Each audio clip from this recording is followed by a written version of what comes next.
Good morning. Pat Zemer here with the Magna office hours for this Tuesday morning.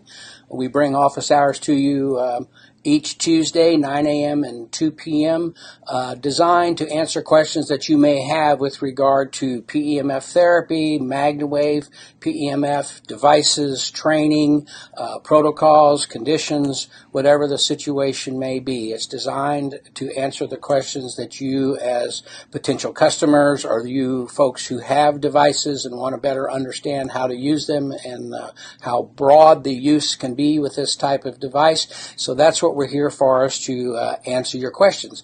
And if you have questions this morning, simply post them on your Facebook page, on our Facebook page, so we'll be able to pull them up and have a look at them. I have a guest here with me this morning, and I think it's really cool that we'll be able to approach office hours from this perspective. He's a medical advisor to Magna and works with us closely from the medical perspective. It's Dr. John Kressler.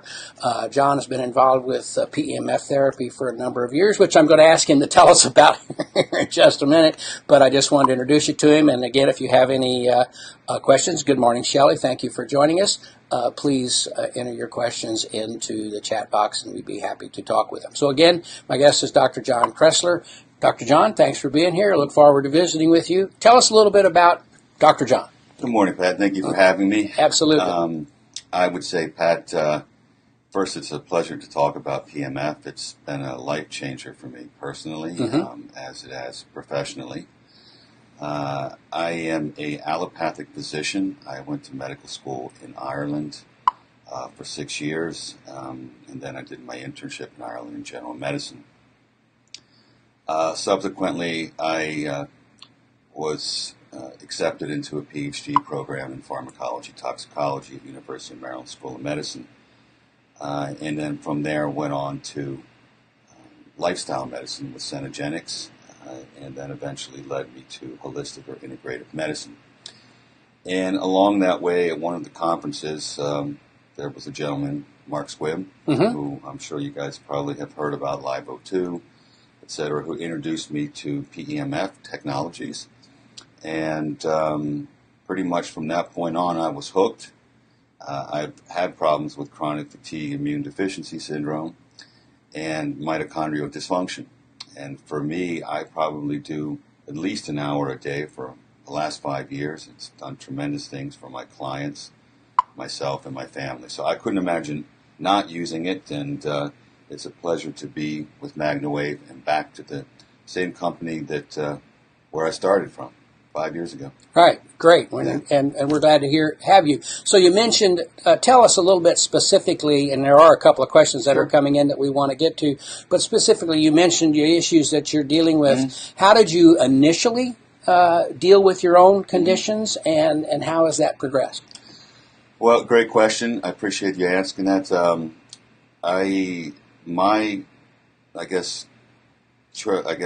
Change of path from conventional medicine into a more integrative or holistic approach really started during my postgraduate research fellowship at Maryland, where I would be responsible with the team to design new drugs for chemotherapy-resistant drugs for mostly breast cancer and prostate.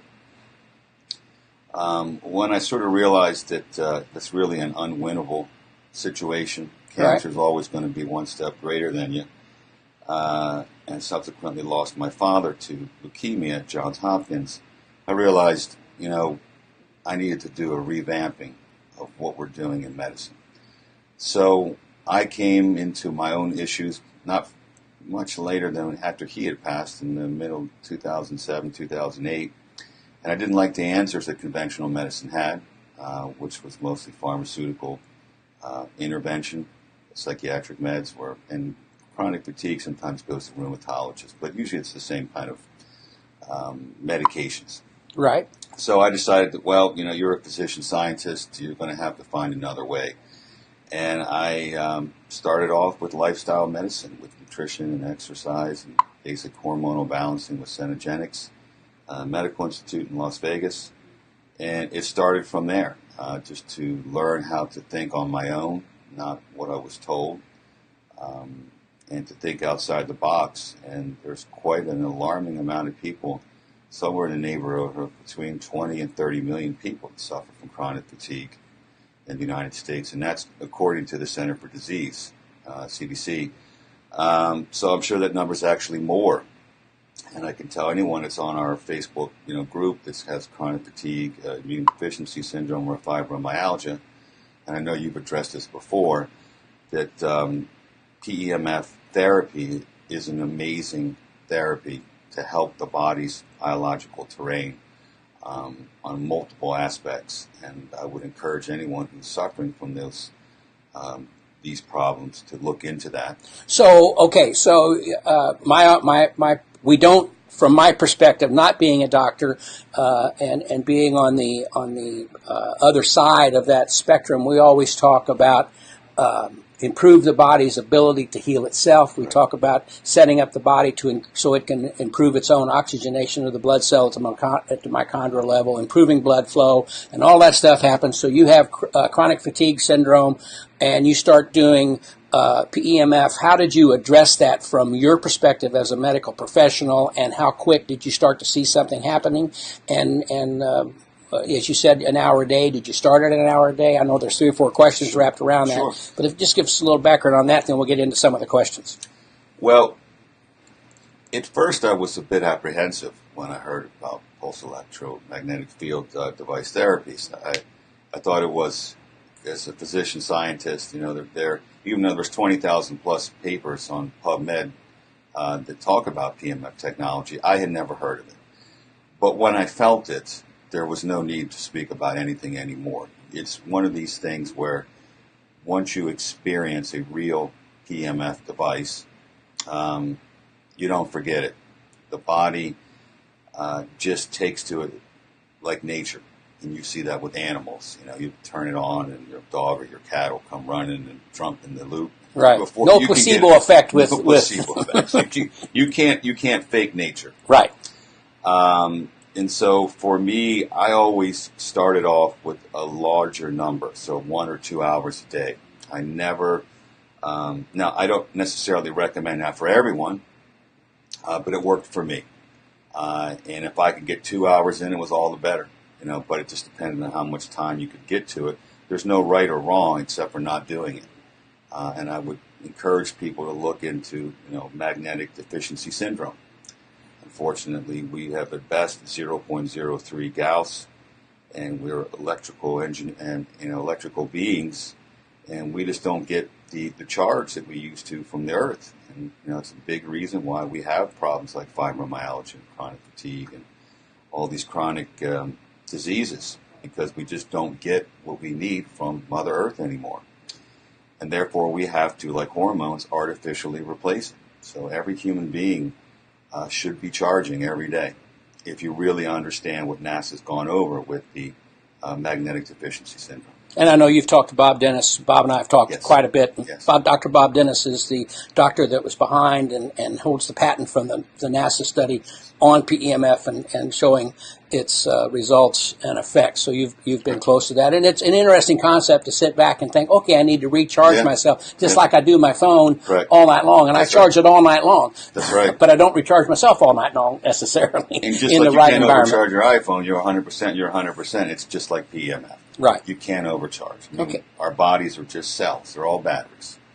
And these batteries, through the toxic world we live in and magnetic deficiency syndrome, get drained at an alarming rate. People just don't realize. They're just not educated or informed like I wasn't, and I just got lucky. Right. At the conference. But I had someone like you to bump into me and explain it to me. There you go. And, it's really interesting, and this could turn into a very interesting long conversation. So we'd be able to do that, and we certainly will at some point. Mm-hmm. But when we started with Magna, it was all about pre-event. Right. Help me perform better right now. Right. And then it became help me recover, help me stay healthy. Right. And we were dealing with animals, help my horses stay healthier so they can perform better and perform longer, so on and so forth. But it's the exact same thing with people. When you are their pets and that type of thing. So we got a couple of questions. Let me take a look here and see. Wendy asked a question, can you safely treat people who are on high blood pressure medication if they have had no other heart issues? And I can say, Wendy, and I'll let Doc address this as well, that I do take blood pressure medication, have for probably the last 10 years or so, and I treat myself regularly with no issues. What do you think, Doc? Well, the first thing you need to know is that we're here today not to give you any medical advice. We're just talking about things to help educate you about PMF. So you need to consult and liaison with your own, conventional physician. That's first and foremost. Yeah, we're not here to diagnose, treat, or dispense any medical information. But what I would tell you to take in consideration and consult with your physician is that PEMF, as it cleans the biological terrain, is going to make the bioavailability of certain drugs more efficient. So the efficacy of taking hypertension medications is going to be increased. So you have to be very careful that you don't drop your blood pressure by too much, depending on the amount of time you put on PMF. So it's a caution, but to answer the question, yes, you can most definitely use it, and it's a great idea for many reasons, but just to be careful as you're going to increase the potential of everything you take, from nutrition to your prescriptions to your supplements, and you need to work closely with your doctor during this. Exactly, and that's a point that often comes up is we talk about improving blood flow, and people often take that to where they think we're saying we enhance your blood pressure or we increase your blood pressure, and that doesn't happen. In fact, PEMF has a tendency immediately after a treatment to lower your blood pressure at that point in time. So he's exactly right. You want to make sure what the situation may be, but in my case, I take a moderate dose of blood pressure medicine, and I've discussed it with my doctor. Had my fall physical yesterday, which I've got some interesting things to talk about. But and so it can do that. So you just want to be cognizant of that situation. If someone has low blood pressure and you go to treat them, yes, they could feel a decrease in their blood pressure, and whatever side effects could be felt from that could occur. But typically we do not increase blood pressure. We simply, in many cases, help it be lowered. Great question, Wendy. Thank you for asking. If you have any sidebar to that, please be sure to ask. Let's see. Can I work on someone's ear that has an earache that has tubes in their ears? Do you want to take that, or you want me to go with it? I mean, as long as it's not metal and it's not fresh from surgery, as long as it's about a week post-op, with care, it's always a good thing to introduce PEMF. The Zoom paddle would be brilliant, but at least 4 or 5 days to allow the body to heal. Yes, we always say if there's any bleeding going on, wait till the bleeding stops. After that's over, and he mentioned metal, it certainly depends quite often on the size of the metal implant as to whether or not it will react with what we're doing. But in most cases, we've not had any issues with metal implants in the body, but it's always good to check to make sure someone does not experience discomfort from that perspective. And the other thing to be concerned about, and ear tubes don't have this, but they're not operated with any type of electrical device. Some implants that they'll put in will have a battery associated, certainly defibrillator and other types of heart devices have power. Some pain medication applicators for your back or whatever have batteries and electrical controls that we don't want to potentially interfere with. We typically will not interfere with the electrical control, but we can potentially have some impact on the battery or the power of those devices. So you certainly don't want to turn something off that doesn't need to be turned off. So that's the main consideration there. Great question, though. I've never had a question about ear tubes and eustachian ear tubes. Quite a common situation for pediatrics. So I think it's actually great. It'll move the endolymph in the middle ear, but just like you reiterate again, just give it a few days for the body to heal and have no active bleeding.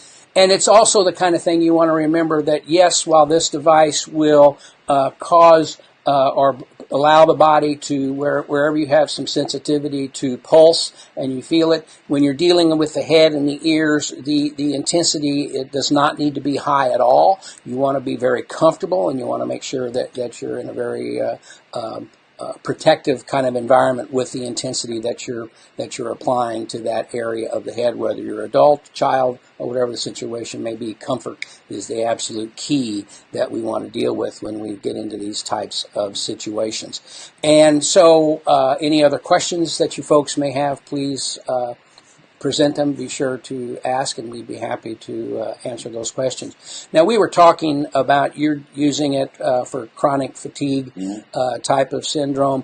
Yesterday in some of our discussions, we talked about Lyme disease, and we've had very good success with our type of device, the MagnaWave PMF, when it comes to Lyme disease. And you've done a lot of work with that. Can you give us a little background on what you've done, how you've applied PEMF to that particular spectrum? Well, I guess the first thing that really hits me on that question is in all my years of medicine, I've never seen anything, any modality, that can increase the immune system's function. So Lyme disease, viruses, cancer, they all work with a specific immune system, the B and T cells. And the B and T cell function is increased. I've seen some studies from North Carolina where it increased the immune system's efficiency by 60%. And the more efficient our immune system is, the better we are in general, of course. And problems with chronic fatigue are usually due to an immune system deficiency, where you have opportunistic infections become a problem, like Epstein-Barr virus, cytomegalovirus, herpes viruses, Lyme disease can become from asymptomatic to symptomatic depending on the immune system status. And so by increasing the immune system's production of B and T cells, you have a tremendous result on patients with chronic fatigue, fibromyalgia, and any autoimmune or immune system deficiencies. So I've never thought about, I know that we enhance the immune system, but I've never thought about how important that is when you start talking about Lyme disease and chronic fatigue disorder and those types of situations. So we get into the area of how important proper maintenance is. You need to make sure that you're taking the vitamins that your body is lacking. You need to make sure that we're recharging our body's batteries more efficiently on a daily basis. And I'm not presenting that as a commercial, please understand. But I am a believer in this, obviously, and we want to look at the aspects as how it can be applied for your better everyday life and the health of your body. And certainly boosting the immune system is beneficial to that. I have a question from Laura. She has migraines, arthritis, and temporomandibular disorder. And we could talk about all three of those. And so from the aspect of migraines, and I'm going to hit a couple of areas here, then let Doc chime in and give me his how he feels that we would also deal with that. But migraines is an inflammation in your head or wherever it may migrate from, and what we typically do is we treat the back of the head and the feet. How we figured that out was an accident years ago, but we always treat to have, and the upper body, to have good circulation, good blood flow, and all that we talk about. We don't treat specific conditions. We treat the body so it can better set itself up to treat these conditions itself. So, but that's where we approach. We approach from the back of the head, this area here, upper body to have good blood flow and good oxygenation, and then the feet from the aspect of what do they call the feet people reflexology from that perspective. And so, what are your thoughts with the migraine aspect? Well, I agree. Again, like you said, it's an inflammatory condition, and to use the body's meridians is something that the Germans have used in biological medicine for 30, 40 years, starting with Dr. Fold. So treating these reflexology points work on the meridians that go through the areas where the temporal artery exists, where we have inflammation in the temporal zone. So very, very good medicine there, bottom line. And so what we're doing is working just to kind of to help. De-inflame. Okay. And so, the temporal mandibular disorder, that's what you're talking about with the overall area? Well, again, TMJ is the same situation. It's it can be anatomical, it can be physiological, meaning pathophysiology of inflammation. Inflammation, probably, again, I'm not an oral surgeon, but it is a pretty large problem. Of course, I don't know the numbers. It's not my area of expertise. But in an inflammatory condition, PEMF using the Zoom paddle would tremendously help out with de-inflaming it, bringing oxygen and better blood flow to not only the joint but also the muscles in the bones surrounding it. And of course, we talk about bone density, and PMF is pretty profound, but the facial bones respond also very well to PMF treatment. So when you talked about it could be an anatomical problem, which in that case, if it's something causing it anatomically, we can get after the inflammation and provide relief. Is it physiological, muscular driven, and getting into that area? In many cases, you can get it down to the point that it's not an issue for you at all. So we always talk about, is something anatomical or is it soft tissue based? And then certainly the arthritis, we're right back in the same type of situation, Laura, that it's an inflammation-based situation aggravated by the calcium buildup in the body, and you get inflammation of the nerve and the muscle, and it gets very painful. We can help relieve that inflammation. Are we going to cause the calcium to dissipate and go away? No. Can we kind of retard and slow down the additional buildup of calcification in the body with good oxygenated cells and proper blood flow? Yes. And so those kind of things can occur as we move forward. Great questions, Laura. Hope we got them. Ronald is with us this morning, Dr. Ronald Witchen. I know you mentioned an hour a day. What kind of parameters would you use to achieve that with the semi machine? And we can address that allow me to address the semi machine specifically, and then we'll let Dr. John talk about how the hour a day and how to equate that. The semi machine is on the realm of the first, second, and third levels of the power devices. The semi machine is on the first level, and when you talk about the power that it puts out, it's about 50% of what our more powerful machines put out, and rarely do our more powerful machines get turned up over 50%. So you're right there in an area of a sweet spot, but it's more of a consistent power level. And typically when we talk about these devices, if something takes, and I know where he's going with this, but if something takes on a specific thing, that if I use the max machine for 8 minutes on my elbow, would I use the semi machine for 16 to 20 minutes? That's how it sometimes plays out. It's just a little extended period of time. So with that said, about your time, when people talk about how long to use this treatment, when you talk about detoxification of the body, calcium issues, what are your thoughts on time cycles? Well, again, I would say this, Pat. I mean, there's no right or wrong. You have to listen to your body. Your body will tell you when it's had enough. I think about my mother's dog or my cats. They come into the loop, and when they're done, they hop out. And it's the same thing with PMF therapy. If you just observe how you feel, you know when you've had enough. And sometimes it's even more than an hour in one sitting. It depends on the day, what's going on with your body. You have to listen to your body. It's the best answer. There's no right or wrong, but you always want to caution yourself on treating yourself a little less because of the detoxification. And I always recommend some type of binders if you're going to do more than 15, 20 minutes, just to be on the safe side. So if you have any Herxheimer reaction, that would be greatly reduced. So, and that's something when you talk Herxheimer and the toxin thing, we talk, Ronald, we often talk about the time frames being 15, 20 minutes being normal.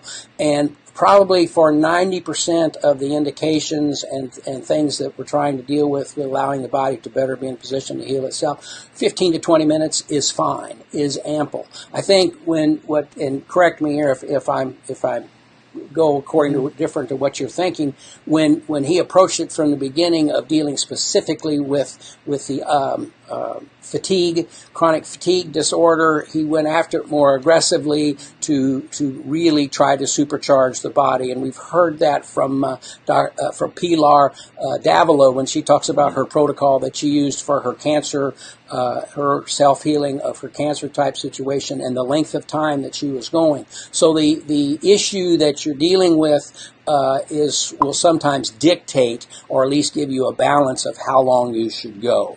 As a rule, as you said, 10, 15 minutes in any one situation is ample, and we'll work with most of those types of situations. He also went on, he talked about time, low, medium, or high. When you're dealing with the semi, the low, medium, or high, if someone wants to feel it, then they're going to want it on high, certainly medium or high. But if it's not concerned about what they're feeling and they want to receive the value of both of those signals at one time, the semi has a signal that is very fast that is providing more of the Schumann resonance that we talk about with the Earth's magnetic energy, and then the high signal is designed to help quickly relieve any inflammation that's in the area. You put the two of them together, and while it may not feel like you have the extra power, you certainly do by providing both signals at one time. And that low, medium, and high is something that is exclusive to Magna Wave with their semi device. Other machines that may look the same do not have that low, medium, and high capability. That is an exclusive thing that we engineered into the semi devices. And Ron, one more thing, it really is, and it's very tough. It's a learning situation, trial and error type of situation. I can give you, or Dr. John will be able to provide, okay, this is how I would approach that, but each person is different, and each person is going to respond differently to what is happening. So I appreciate, great question, and we got another one here. Wendy asks, would you treat someone who has known history of blood clots, and to follow up to that, person is on a blood thinner medication? I have a response on the blood clots, but I'm sure Dr. John would as well. Can you give us your thoughts? Well, hematologically speaking, PMF is nothing short of miraculous. There's no other way of saying it. The way this ion like gun shooting into the area of wherever you have the probe on there, improves the red blood cells' zeta potential. So if you see the roulettes, the classical situation with PMF, the roulettes disappear as you increase the zeta potential by increasing the transmembrane conductance. What often we don't talk about is the ability to keep the blood thin. We talk about Virchow's triad in medicine, making sure that the blood doesn't become stasis. It's where we have stasis, then the blood starts to clot. And stasis being it just stops. Okay. Right. And of course you bring infection as well. So you need to keep things moving fluid, and the blood needs to be at a certain viscosity. And the viscosity is greatly increased back to the normal range as we decrease fibrin levels. And PMF is very good at maintaining a proper viscosity. And, of course, increasing the oxygenation by working on the zeta potentials of the erythrocytes. Okay, so help me. I always, when someone asks me that question, and we get the question, someone's got some blood clots in their legs, and should we treat, and are we going to cause those to be released, and that type of thing. Certainly you want to consult with your physician and tell them what you're thinking about doing. If they would have questions, to give us a call to where we can answer that question, or put them in contact with one of our associates, medical advisors who can help answer that question as well. But it quite often comes down to, when you start thinking about this, if you had an active blood clotting situation that was threatening to you, I've got blood clots in the leg and they've told me to lay down and do this or lay this way or stand that way or get to the hospital because we don't want these things to break loose, then there's certainly something to consider. Yes. When you're going to do anything. But if you're in a situation that you've got a blood clotting area and there are some clots but they are not going anywhere and they feel that you're under control, then that you can walk and exercise and do these other things that are also going to improve blood flow and blood pressures and that type of thing could potentially release those. So all that's very critical in how you would approach somebody with blood clots. And the only caution again, I would say again, is remember the bioavailability increases if you're using medications like warfarin or Coumadin. That you are going to increase your ability to detoxify with the liver being more healthy, and increase the ability to have these medications be more efficient. And you need to keep an eye on your INR if you're on warfarin, to make sure that you're not you're not thinning the blood too much. So again, any medications and PMF, you need to work very closely with your physician so that you don't have any extraordinary issues. Right. So, Wendy, the answer to the question is make sure that their physician is comfortable with what they're doing so you don't exacerbate any particular issues that may be there. And again, someone is on a blood thinner medication, you don't want to over-enhance that to where it makes it more viable for bleeding or bruising, that type of situation. So great question, and always caution is always the key to operate within the parameters of what someone's personal health is, and that you don't want to overstretch any of those types of situations. Excellent question with regard to blood thinners and blood clots, and we do get it.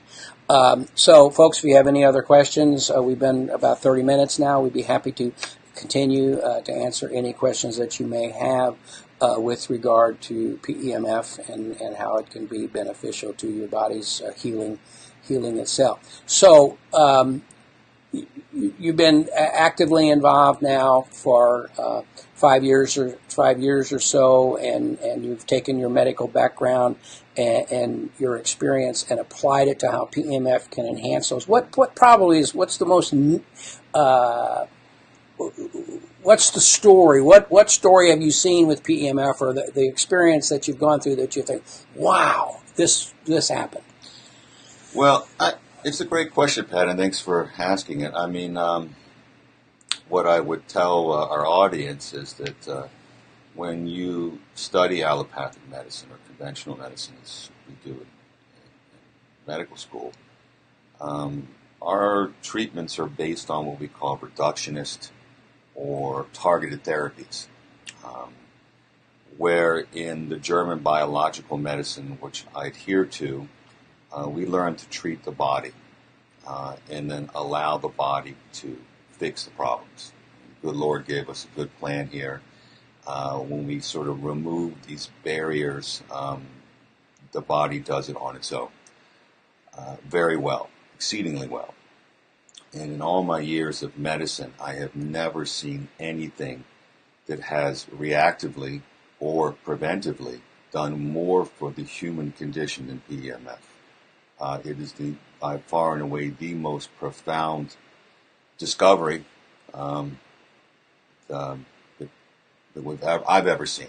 And thank Dr. Pappas and AT&T and how it was all discovered. But the bottom line is the more ways you can increase good health, the less chances you are of acquiring diseases and the things that cause the diseases. And PMF just attacks it for on so many levels that we could be here for hours. So I really like the use of PMF on a prophylactic basis. Unfortunately, probably most clients come to us on a reactive basis, meaning they have a problem already, which is fine, because once they get that sorted, then of course they're on their way to preventing it, and they learn that once you start PMF therapy, it's almost impossible to stop it. You become addicted to feeling good, because we are all supposed to feel, quote unquote, charged, but we just don't have access to it. I congratulate everyone here in this audience that you have found PMF, but once you start PMF therapy, it is something you do with joy every day. That's all I can say. You know, it's interesting, and I was sitting here listening to you and thinking about, when we sit back and say, well, it allows the body to be in a better position to heal itself. And I think that, and it actually went through my mind, do people really believe, or do they really understand that the body can heal itself of most any issue that it's dealing with? Okay? And I don't know if people think about that. No, it's a big departure from what we're educated. We're taught that you don't see your doctor unless you're sick. We're always reactive, and we're thinking that only a prescription or surgery is real medicine. But PMF is real medicine. It's more real medicine than anything we can come up with in a lab, or minus an acute situation with surgery. It's definitely a departure from how we're traditionally educated about health in general. But I think we're trying to make a difference here and get the message out. I encourage everyone to continue to do your own research. PubMed is an excellent source, YouTube, etc. The Magna Wave channel itself on YouTube is an amazing resource for people. So it's not about it's not the deal is don't be reactionary, be actionary. Exactly. Preventive. Be preventative, and I think that this gives us an opportunity to approach that at least from this one angle that we pursue. So we've been about 40 minutes now. If you have any other questions, we'll wait a minute or two. If you have any questions, we'll be happy to answer them. Again, with regard to devices, protocols, setups. A question. Do you have, or in your experience, have you come up with protocols for Lyme disease, protocols that someone may have if they have tumorous type situations? Are there specific protocols that enhance what's going on with PEMF? Well, when you're coming to treating a specific disease that's already been previously diagnosed, you have to look at each client individually. But yes, there are protocols that I like to adhere to. There are many other techniques that we use synergistically with PEMF that go very, very well. But again, for anything that is let's say a disease involving inflammation or some type of pathological organism, you really would be at a disservice to yourself if you're not using PMF treatment in that protocol in some stage or another. Okay, so where there are that makes when you talk about detoxification protocols, or you talk about vitamin C infusions or increasing levels of particular vitamins and particular things that have been said to help a particular element, the application of PMF with that kind of supercharges potentially what's going on in the system. Okay, so it's not necessary, and I'm sure there are people. Pilar Davila has her specific protocol that she deals with and likes to implement with folks and is having very good success with. So it's a matter, and I'm sure her protocol is based on other protocols that have been developed and utilized over the years. Cool. So there's just a lot of different ways to approach the situation, and that's one of the things that we're about here at Magna Wave. If you have a question about how to approach something, we try to get with our medical advisors and with practitioners that have been dealing with these areas over the years and can throw some knowledge and experience behind it to better help yourself, help your doctors make decisions about what's going on. I've noticed so much in just the last couple of years where it used to be when someone would go to their doctor and talk about what they were doing, and the doctor would, you don't need, don't worry about that. We're getting more and more instances where someone goes and says, I'd like to try this, I want to work with this, or this is what's happening, and I'm seeing this type of improvement. And the doctor says, look, if it's working, and we can make sure that you're not doing anything with regard to my medications that's going to detract from something, let's give it a shot. We're hearing that today that we didn't used to hear that as we went on. We do have a question. Have there been successes, improvements in treating patients with Parkinson's disease? Okay, well, neurodegenerative disease or neurodegenerative diseases falls into what I consider the four big problems with human health, which are all inflammatory: cerebral, vascular, cardiovascular, cancer, and neurodegenerative disease. At the root of those four main areas, which takes out 80% of human population, it's all inflammatory. And so the inflammatory condition is not a single one thing causes an inflammatory condition. But if you have Parkinson's disease, you not only decrease that inflammation, but you also revitalize these certain parts of the brain, the substantia nigra, that brings back a ability for the patient's brain to produce the dopamine that has not been produced. And vice versa. If you take a schizophrenic patient who's overproducing dopamine in a different part of the brain, you can rebalance that because you're making the cells unhealthy to healthy by changing that transmembrane conductance. So quite profound with neurodegenerative diseases, Alzheimer's, multiple sclerosis, Parkinson's. We've all seen amazing stories where clients come in a wheelchair and drove himself home. So with just one 20-minute treatment, it has happened. Is it going to happen for you? I can't say, but quite profound with the neurodegenerative diseases. And to that end, if you look on the MagnaWave page, there have been many testimonials from people with neurodegenerative, as Doctor puts it, issues that they felt a change in their symptoms. They felt relief in their bodies. We do not treat specific conditions. So can I say that you can use PEMF and go after Parkinson's and heal it and cure it? No. But can you feel better? Can you help the conditions be what you're feeling be better? The symptoms to be relieved? Will all that, with improved cellular health, help fight the disease potentially? And so that's where it goes. And great when you start thinking about it from that perspective. Wendy, great question. Thank you for asking. So if there's any other questions, we'd be happy to approach them at this point. If not, we've had a good time. Yes, absolutely. And it's a good learning experience for everybody, which is exactly what we like to do when we deal with this. It's always fun to get these questions, and with Dr. John Kressler being here today, we're able to get a look a little differently than what I can say.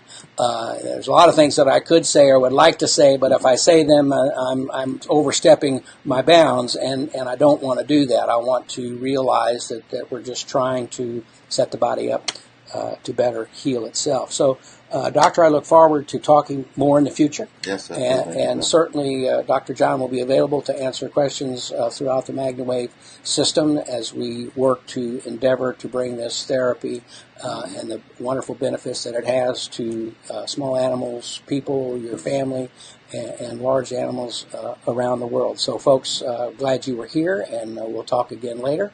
Have a great day. Bye.